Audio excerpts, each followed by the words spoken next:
안녕하세요, 여러분. 바쁜 일상 속에서도 세상의 흐름, 그 이면을 놓치지 않으려는 열정적인 학습자 여러분과 함께하는 오늘 이 시간 정말 기대가 됩니다. 네, 반갑습니다. 오늘 다룰 내용이 워낙 굵직해서 저도 기대가 큰데요. 오늘 저희가 아주 흥미진진한 자료를 깊게 파헤쳐 보려고 가져왔습니다. 단순한 뉴스 요약이 아니고요. 그렇죠. 하버드 비즈니스 스쿨 출신의 수석 애널리스트가 작성한 2026 2월 미국 고용 상황 보고서 심층 분석 리포트입니다. 네, 실제 시장을 움직이는 그 수십억 달러를 굴리는 트레이더들의 시각이 아주 생생하게 담겨 있는 자료입니다. 오늘 저희의 핵심 미션은 단 하나입니다.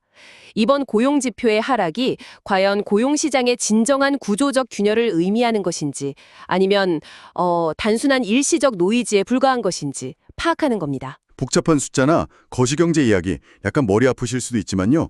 저희가 일상적인 비유를 섞어가면서 아주 쉽게 언패킹해 보겠습니다. 여러분도 같이 따라와 주시면 좋을 것 같네요. 네, 거시경제의 변곡점에서는 데이터를 그냥 표면적으로만 읽는 것만큼 위험한 게 없거든요. 맞습니다. 그래서 먼저 시장에 던져진 그 충격파 이야기부터 시작해봐야 할 것 같습니다.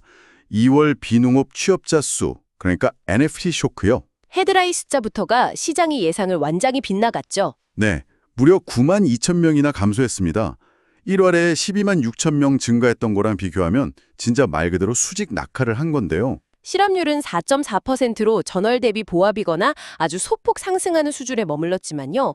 취업자 수 자체가 마이너스로 돌아섰다는 건 상당히 흥미로운 지점입니다. 그런데 리포트를 자세히 들여다보니까요. 진짜 무서운 건 이 헤드라인 마이너스 숫자가 아니더라고요. 아, 정확히 보셨습니다.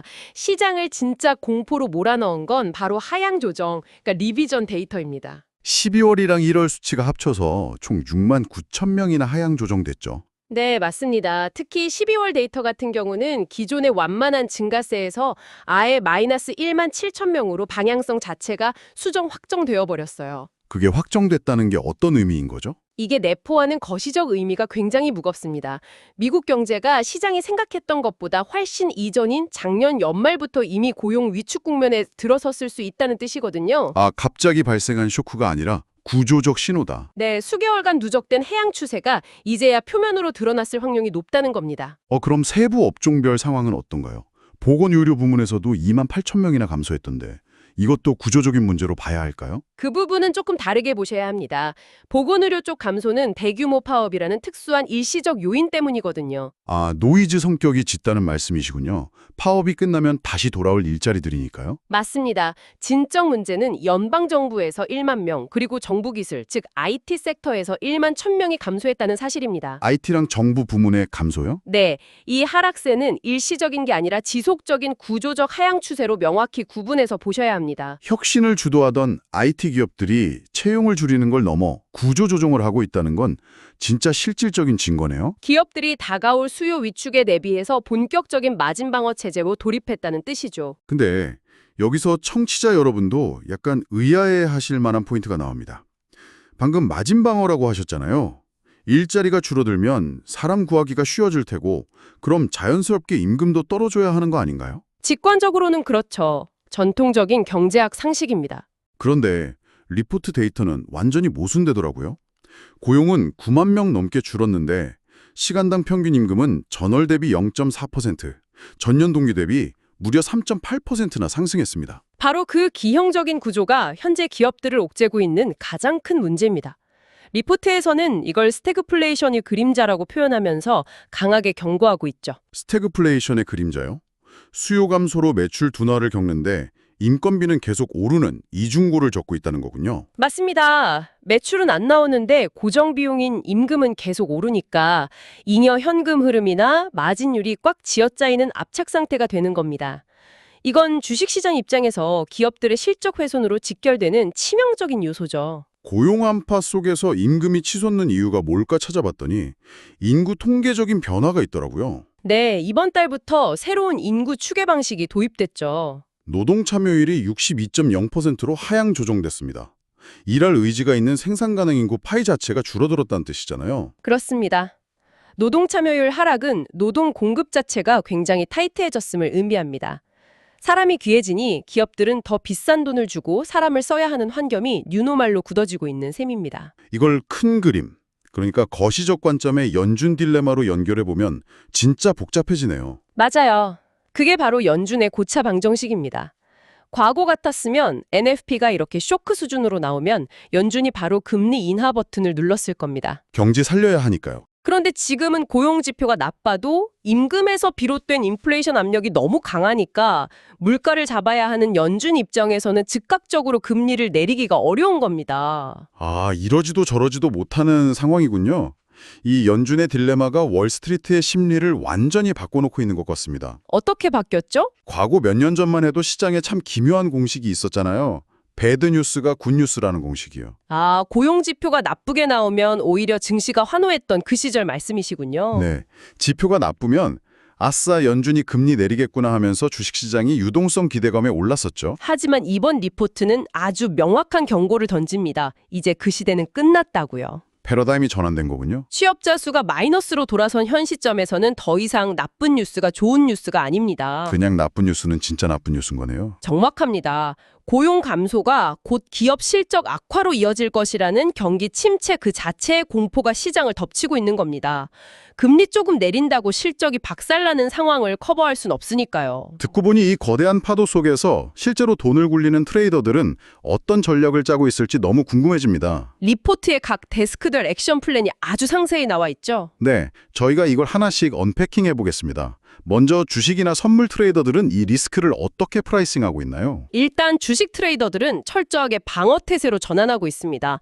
경기 민감도가 높은 대형주 위주로는 투매 위험을 경고하면서 비중을 축소하고 있죠. 대신에 어디로 도망가나요? 국채 금리가 하락할 것을 예상해서 배당 성장주나 유틸리티 같은 전통적인 방어주 섹터로 피신하고 있습니다. 성장에서 생존으로 포커스가 옮겨간 거죠. 선물 시장 쪽은 움직임이 훨씬 과격하더라고요. 제가 인상 깊게 본 게 변동성 지수, VIX 급등 가능성을 꼽은 부분이었는데요. 네, 리포트에서 그 부분을 비중 있게 다뤘습니다. 알고리즘 매매 모델들이 S&P 500이나 코스피 200 같은 주요 지수에서 특정 지지선을 깨고 내려가면 기계적인 셀로프를 쏟아낼 수 있다는 거잖아요. 맞습니다. 그래서 선물 트레이더들은 단기 추세가 하방 5위라고 보고 반등할 때마다 숏 포지션을 잡거나 비중을 줄이는 리스크 오프 전략을 최우선 가이드라인으로 삼고 있습니다. 그런데 재미있는 건 이런 와중에도 기회를 찾는 곳이 있다는 겁니다. 금리 선물 시장 쪽이요. 네, 금리 선물 롱 포지션 쪽으로 막대한 자금이 몰리고 있죠. 연준이 겉으로는 매파적인 척해도 결국 이 지표 무너지는 걸 보면 항복하고 금리를 팍팍 내릴 거다 이렇게 베팅하는 건가요? 정확한 분석입니다. 향후 채권 수익률 곡선이 가파르게 서고 채권 가격이 상승하는 쪽에 크게 베팅하는 전략이 지금 아주 유효하게 작동하고 있습니다. 외환이나 안전자산 쪽 흐름도 전형적인 모습을 보이고 있죠. 네, 시장의 공포가 퍼지면 을에 나타나는 안전자산 선호 심리입니다.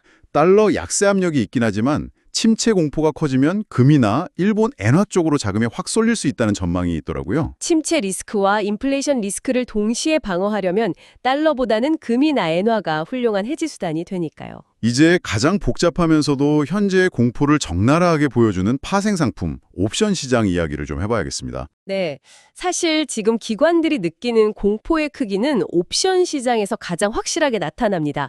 풋옵션 프리미엄이 문자 그대로 폭등하고 있거든요. 하락에 베팅하거나 방어하려는 수요가 몰리면서 변동성 스큐가 엄청 가빠라졌다는 거죠. 맞습니다. 이른바 테일 리스크, 즉 꼬리 위험을 방어하기 위한 해지 비용이 너무 비싸진 상태입니다. 기관들이 단순한 조정을 넘어선 극단적 급락 가능성까지 가격에 반영하기 시작했다는 뜻입니다. 해지 비용이 이렇게 비싸면 트레이더들은 어떻게 대응하나요? 그냥 비싼 돈 주고 풋옵션을 사나요? 아니요, 그건 너무 비효율적이죠. 그래서 불풋 스프레드 같은 고도의 전략을 씁니다. 비싼 프리미엄을 오히려 수치하면서 하단을 제한적으로 방어하거나 내재 변동성 자체를 매수하는 전략으로 선회하는 겁니다. 리포트에 나온 롱숏 쌍매매, 즉 페어 트레이딩 아이디어도 아주 날카롭더라고요. 네, 파업이 끝나면 기저효과로 반등할 수 있는 헬스케어 섹터의 변동성은 매도하고요.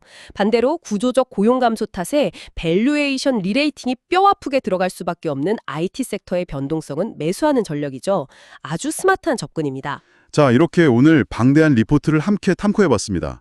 핵심을 한번 정리해볼까요? 네, 2월 NFP 마이너스 92,000명이라는 숫자는 단순한 노이즈가 아닙니다. 과거 데이터의 하향 조정과 맞물려서 고용시장에 구조적 균열이 생기고 있다는 명확한 신호라는 거죠. 그리고 시장의 패러다임 자체가 배드뉴스가 굿뉴스이던 시대에서 경기 침체 공포를 직면하는 방향으로 완전히 바뀌었습니다. 트레이더들은 방어주로 숨고 금리 선물로 베팅하고 비싼 해지 비용을 치르며 옵션 전략을 다시 짜고 있습니다. 여러분, 이렇게 정보가 쏟아지는 상황에서는 숫자 하나에 일희일비하면 안 될 것 같아요. 네, 데이터 이면의 이유를 파악하고 여러 시장 참여자들의 다각적인 시각을 종합해서 비판적으로 사고하는 게 그 어느 때보다 중요해진 시점입니다. 맞습니다. 자, 오늘 심층 분석을 마무리하면서 저희가 리포트를 보며 가장 서늘하게 느꼈던 여러분이 스스로 곱씹어 볼 만한 도발적인 질문을 하나 던져드리고 싶습니다. 리포트 후반부에 아주 의미심장한 수치가 하나 숨어 있었죠? 네, 바로 정부 부문 고용이 2024년 10월 고점 대비해서 이미 11%나 급감했다는 사실입니다. 전통적으로 경제가 어려울 때, 기업들이 사람을 자를 때 고용을 방어해주는 최후의 보루가 바로 정부의 재정 지출을 통한 일자리거든요. 바로 그겁니다. 아직 본격적인 경기 침체가 선언되기도 전인 초기 위축 국면인데 가장 든든한 고용의 안전판 역할을 해야 할 정부 부문 일자리가 이미 11%나 사라졌습니다. 정부의 고용 흡수력이 벌써 한계를 보이고 있다는 뜻이죠. 질문은 이겁니다. 만약 IT 기업들을 시작으로 민간의 전방위적인 해고 사이클이 시작되고 진짜 차가운 침체의 겨울이 닥쳤을 때 과연 누가 노동시장의 붕괴를 막아줄 수 있을까요? 최후의 보루가 이미 무너져 내리고 있다는 건 참 무서운 이야기입니다. 우리의 방어막은 이미 뚫려버린 것은 아닐까요? 이 무거운 질문, 여러분의 포트폴리오 리스크를 점검하시면서 꼭 한번 고민해 보시길 바랍니다. 네, 오늘 분석이 여러분의 투자 통찰에 큰 도움이 되셨길 바랍니다. 저희는 다른 심층 분석에서 또 다른 흥미롭고 날카로운 자료와 함께 여러분을 찾아오겠습니다. 오늘 함께해 주셔서 감사합니다. 좋아요, 구독 부탁드립니다. 감사합니다.